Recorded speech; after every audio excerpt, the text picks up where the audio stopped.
Scott Bloomquist was the Jeff Gordon for the late model industry. You know, our sprint car culture was changed, was molded by Jeff Gordon. And I would say Cole Trickle because movies influence the masses. Nobody really wanted an orange Toyota Supra and a black Dodge Charger with a motor sticking out of it until Fast and the Furious came out, and then everybody wanted one of those cars.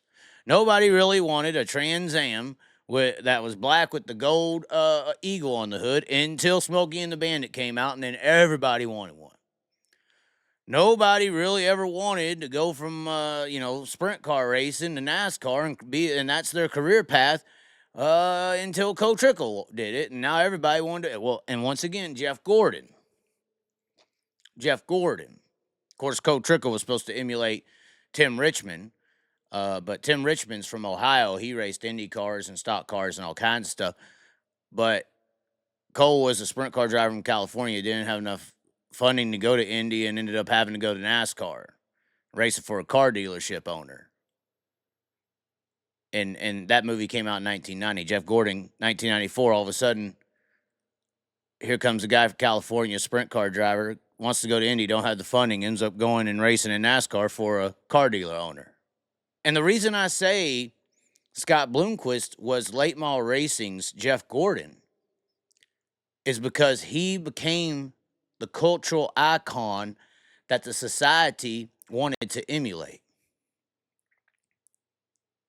Just like I said, the Jeff Gordon, the Cole Trickle became the icon that the society of sprint car racing wanted to emulate. That's where the star got to the top.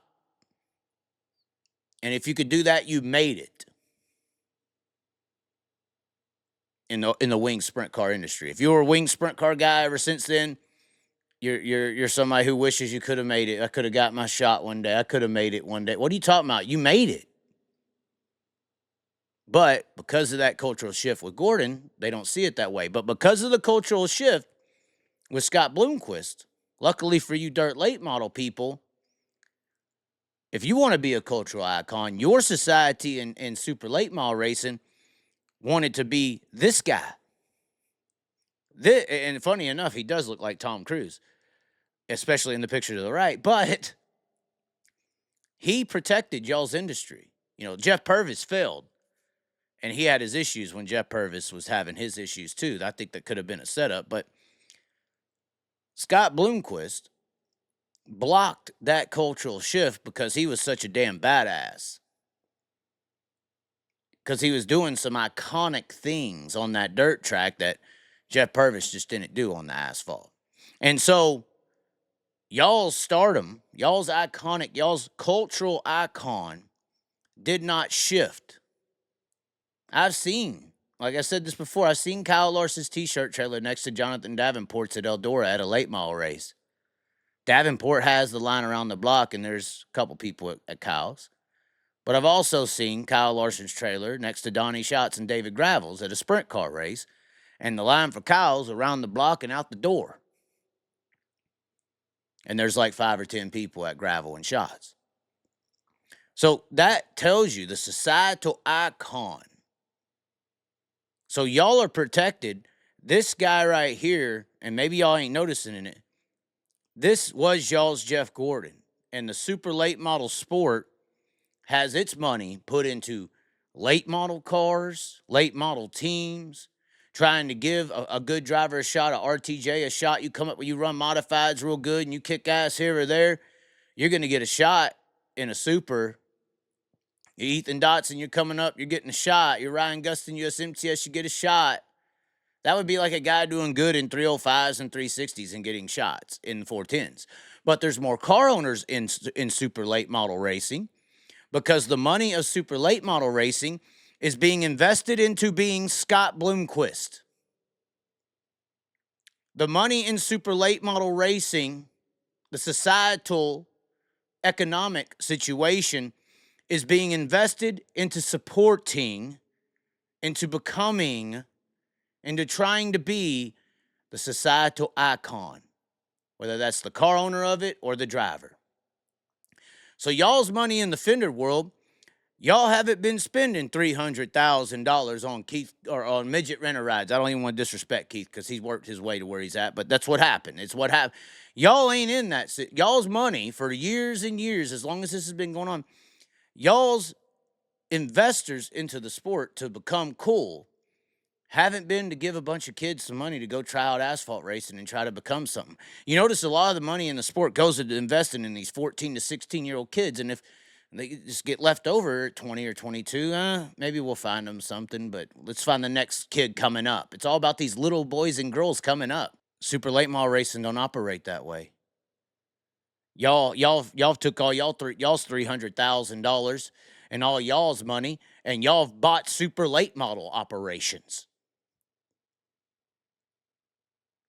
Y'all's economy has been about trying to be this guy. That's where y'all's money has been invested into doing.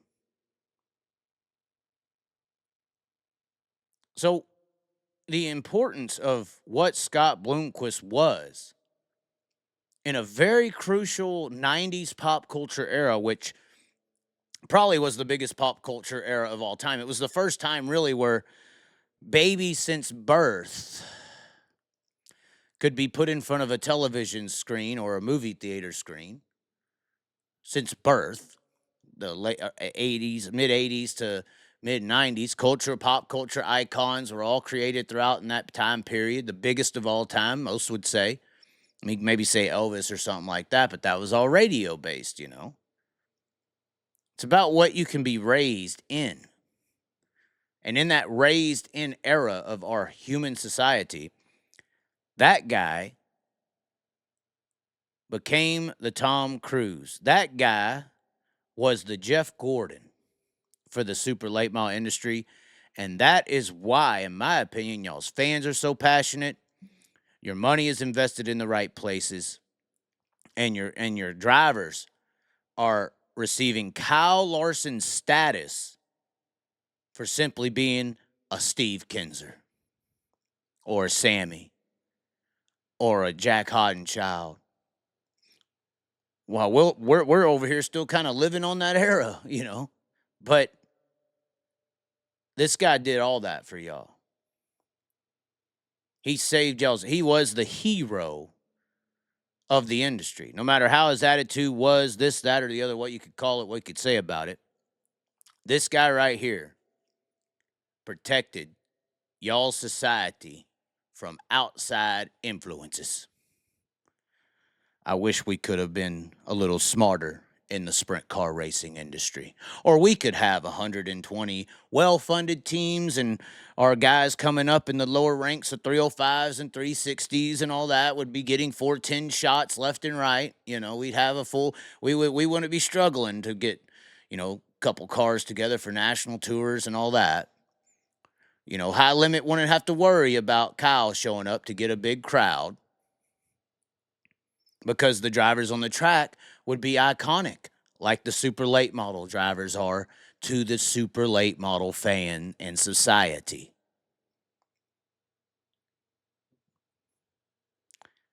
That's because of Scott Bloomquist.